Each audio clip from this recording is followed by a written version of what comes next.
নমস্কার বন্ধুরা, বর্ণা জিয়ামি কিচেনের আরও একটি নতুন পর্বে আপনাদের সবাইকে ওয়েলকাম। আজকে আমি শেয়ার করতে চলেছি বেগুনের একটি রেসিপি। বেগুনের এই রেসিপি যদি পাতে থাকে ভুলে যাবেন মাছ মাংসের স্বাদকেও। চলুন রেসিপি শেয়ার করা যাক। আমি প্রথমে 4টে মিডিয়াম সাইজের বেগুন এভাবে কেটে নিয়েছি। যে বেগুনগুলো ছোট সাইজের সেগুলো একটু গোল গোল করে কেটে নিয়েছি, আর যে বেগুনগুলো বড় সেগুলোকে মাঝখান থেকে চিড়ে নিয়েছি। এখন নুন, হলুদ আর একটু চিনি দিয়ে বেগুনটা ম্যারিনেট করে নেব। আমি স্বাদ অনুযায়ী লবণ দিয়ে দিলাম, আর সামান্য একটু হলুদ দিয়ে দিলাম কিছুটা চিনি। চিনিটা দিলে বেগুনের স্বাদটা খুব ভালো হয় খেতে, তবে চিনিটা সম্পূর্ণ অপশনাল, আপনারা চাইলে নাও ব্যবহার করতে পারেন। এখন খুব ভালো করে নুন, হলুদ আর চিনিটা বেগুনের সঙ্গে মাখিয়ে নেব। প্রতিটা বেগুনে যাতে খুব ভালোভাবে নুন মাখানো হয় সেটা কিন্তু খেয়াল রাখতে হবে।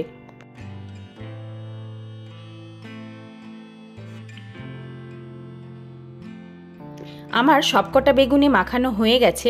এখন অন্যদিকে একটা মশলার পেস্ট রেডি করে নেব। একটা বাটিতে নিয়ে নিলাম 1 চামচ ধনের গুঁড়ো, 1 চামচ জিরের গুঁড়ো, 1 চামচ লঙ্কার গুঁড়ো আর সামান্য একটু গোলমরিচের গুঁড়ো, আর দিয়ে দিলাম হলুদটা রঙের জন্য। আমি এখানে ছোট 1 চামচ হলুদ ব্যবহার করেছি, আর স্বাদ অনুযায়ী লবণ, আর 1 চামচ সর্ষের তেল দিয়ে সামান্য একটু দিয়ে দিলাম জল। খুব ভালোভাবে এখন সমস্ত উপকরণগুলো মিশিয়ে নিতে হবে। গুঁড়ো মশলার মধ্যে এভাবে তেল আর জল দিয়ে মশলার পেস্টটা রেডি করলে রান্নাটা কিন্তু খেতে হয় অসাধারণ। এভাবে আপনারা একবার বানিয়ে দেখবেন, আশা করি আপনাদের সকলের ভালো লাগবে। আমার এই মশলার পেস্টটা সম্পূর্ণ রেডি হয়ে গেল। এখন এটাকে সাইডে রেখে দেব। গ্যাস অন করে একটা কড়া বসিয়ে দিলাম। কড়াটা খুব ভালো করে গরম করে দিয়ে দিলাম সর্ষের তেল। সর্ষের তেলটাও খুব ভালো করে গরম করে আমি বেগুনগুলো লাল লাল করে ভেজে নেব। সমস্ত বেগুন আমার একবারে ভাজা হবে না, আমি দুটো ব্যাচে বেগুনগুলোকে ভেজে নেব। বেগুনগুলো এক পিঠ ভাজা হয়ে গেলে উল্টে দিলাম অন্য পিঠ। দেখতেই পাচ্ছেন কীরকম কালারফুল করে বেগুনগুলো আমি ভেজে নিচ্ছি। এক পিঠ হয়ে গেলে অন্য পিঠটা উল্টে দেওয়ার পর দুটো পিঠই আমি লাল লাল করে ভেজে নিলাম। এখন এই ভাজা বেগুনগুলো অন্য পাত্রে উঠিয়ে রেখে যে তেল আছে সেই তেলেই পরের ব্যাচের বেগুনগুলো তেলের মধ্যে ছেড়ে দিলাম। একে একে সমস্ত বেগুন আমি তেলে দিয়ে উল্টে পাল্টে লাল লাল করে একই রকম করে ভেজে উঠিয়ে নিলাম অন্য পাত্রে। এখন যে তেলটা রয়ে গেছে এই তেলেই জিরে, তেজপাতা, লবঙ্গ, দারচিনি আর দুটো ছোট এলাচ ফোড়ন দিয়ে দিলাম। ফোড়নটা একটু ভাজা ভাজা হয়ে যখন মিষ্টি গন্ধ বেরোবে তখন 3টে মিডিয়াম সাইজের মিহি করে কেটে রাখা পেঁয়াজ তেলের মধ্যে দিয়ে দিলাম। গ্যাসের ফ্লেম হাই রেখে পেঁয়াজটা আমি নাড়াচাড়া করে ভেজে নেব। পেঁয়াজটা ক্রমাগত নাড়াচাড়া করে আমি লাল লাল করে ভেজে নেব। পেঁয়াজটা ততক্ষণ পর্যন্তই ভাজবো যতক্ষণ না পেঁয়াজের রং বদলে সোনালি রং হয়ে যায়। দেখুন আমার পেঁয়াজটা কিন্তু সোনালি রঙের ভাজা হয়ে গেছে। এখন এতে অ্যাড করে দিলাম 1 চামচ রসুন বাটা, 1/2 চামচ আদা বাটা। এখন আদা আর রসুন বাটাটা হাই ফ্লেমে ভালো করে কষিয়ে নেব। যতক্ষণ না আদা রসুনের কাঁচা গন্ধটা চলে যায় এটা হাই ফ্লেমে ভেজে নিতে হবে। আদা আর রসুন আমি ভাজতে ভাজতে অন্য একটি মশলার পেস্ট রেডি করে নিচ্ছি। আমি একটা টমেটো আর অর্ধেক ক্যাপসিকাম কেটে একটা মিক্সিং কন্টেনারের মধ্যে নিয়ে সামান্য একটু জল দিয়ে একটা মিহি পেস্ট তৈরি করে নিয়েছি। এই টমেটো আর ক্যাপসিকামের পেস্টটা এখন পেঁয়াজ ভাজার মধ্যে অ্যাড করে দিলাম। এবার হাই ফ্লেমে এটাকে ভালো করে কষিয়ে নেব। টমেটো আর ক্যাপসিকামের কাঁচা গন্ধ চলে যাওয়া পর্যন্ত হাই ফ্লেমে এটাকে ক্রমাগত নাড়াচাড়া করে কষিয়ে নিতে হবে। কাঁচা গন্ধ চলে যাওয়ার পরই এতে আমি অ্যাড করে দেব আগে থেকে রেডি করে রাখা মশলার মিশ্রণটা। এই মশলাটা এখন আমি তেলের মধ্যে দিয়ে দিলাম। পুরো মশলার পেস্টটা আমি তেলের মধ্যে দিয়ে দেওয়ার পর হাই ফ্লেমে আবারও মশলার পেস্টটা ক্রমাগত নাড়াচাড়া করে কষিয়ে নিতে হবে খুব ভালো করে।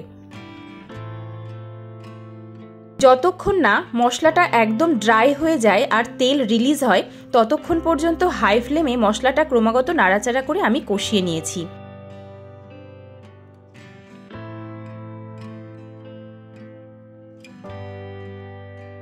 এই রান্নাটা কিন্তু গরম গরম ভাতের সঙ্গে যেমন খেতে ভালো লাগে তেমন রুটি, লুচি, পরোটার সঙ্গেও খেতে ভীষণ ভালো লাগে।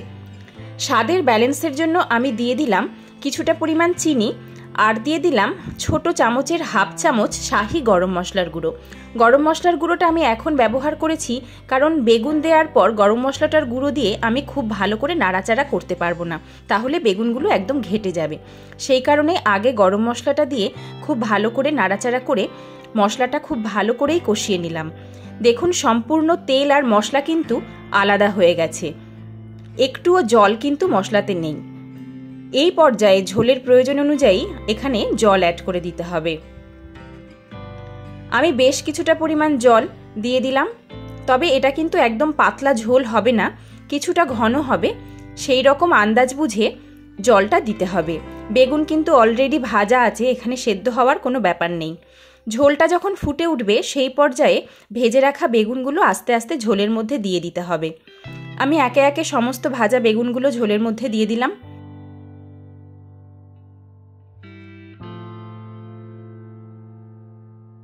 সবকটা বেগুন আমার ঝোলে দেওয়া হয়ে গেছে। এখন যে পাত্রে বেগুনটা ছিল সেই পাত্রে যে তেলটা লেগেছিল সেটা আমি মুছে রান্নার মধ্যে দিয়ে দিলাম।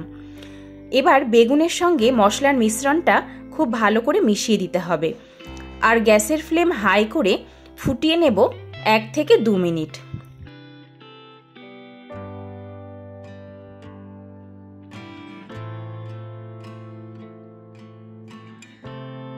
এবার ওপর থেকে দিয়ে দিলাম বেশ খানিকটা পরিমাণ গাওয়া ঘি। ঘিয়ের ব্যবহার এই রান্নাটির স্বাদ কিন্তু অত্যন্ত বাড়িয়ে দেয়, তবে ঘিটা সম্পূর্ণ অপশনাল, আপনারা চাইলে ব্যবহার নাও করতে পারেন। রেডি হয়ে গেল আজকের এই দুর্দান্ত স্বাদের রেসিপিটি। আমি আরও 2 মিনিট সিমে ঢাকা দিয়ে রেখে দিয়েছিলাম যাতে সমস্ত মশলার গুণ বেগুনের মধ্যে খুব ভালো করে ঢুকে যায়। এখন ওপর থেকে ছড়িয়ে দিলাম 1 মুঠো ফ্রেশ ধনেপাতা কুচি। এবার নাড়াচাড়া করে গ্যাসের ফ্লেম অফ করে স্ট্যান্ডিং টাইমে কিছুটা সময় রেখে দেব। আমি গ্যাসের ফ্লেম বন্ধ করে দিয়েছি। দেখুন কত দুর্দান্ত দেখতে হয়েছে এই রেসিপিটি। এখন অন্য একটি পাত্রে পরিবেশন করে আমি দেখিয়ে দিচ্ছি। এই রেসিপিটি সম্পূর্ণ নতুন রেসিপি, আপনারা অবশ্যই একবার বাড়িতে ট্রাই করে দেখবেন। আর ঘরে থাকা সহজ ও সাধারণ উপকরণ দিয়ে কিন্তু আজকের এই রেসিপিটি আমি তৈরি করেছি, যে রেসিপিটি অন্য কিছু ঘরে না থাকলে শুধুমাত্র বেগুন দিয়েই খুব সহজেই একটি মাংসের থেকেও অতিরিক্ত মাত্রার স্বাদযুক্ত রেসিপি তৈরি করে নেওয়া যেতে পারে। তাই আপনারা কিন্তু একবার এই রেসিপিটি ট্রাই করে যদি ভালো লাগে আমাকে জানাতে ভুলবেন না। আর এই রেসিপিটি একবার যদি আপনারা খেয়ে দেখেন তাহলে বুঝতে পারবেন যে সত্যি সত্যি মাংসের থেকেও অত্যন্ত সুস্বাদু এটি। আমার এই নিত্য নতুন রেসিপির ভিডিওগুলো যদি আপনাদের ভালো লাগে আমার চ্যানেলটি সাবস্ক্রাইব করে দেওয়ার অনুরোধ রইল। আর অবশ্যই লাইক, কমেন্ট, শেয়ার করতে ভুলবেন না। আপনাদের একটা লাইক আমাদের কাছে অনেক মূল্যবান। আমি বর্ণা, আপনারা দেখছিলেন বর্ণা জিয়াম্মি কিচেন। আজকের মতো এখানেই শেষ করছি, আবার দেখা হবে নতুন কোনো রেসিপি নিয়ে অন্য কোনো দিন। সবাই ভালো থাকবেন, সবাই সুস্থ থাকবেন। ধন্যবাদ।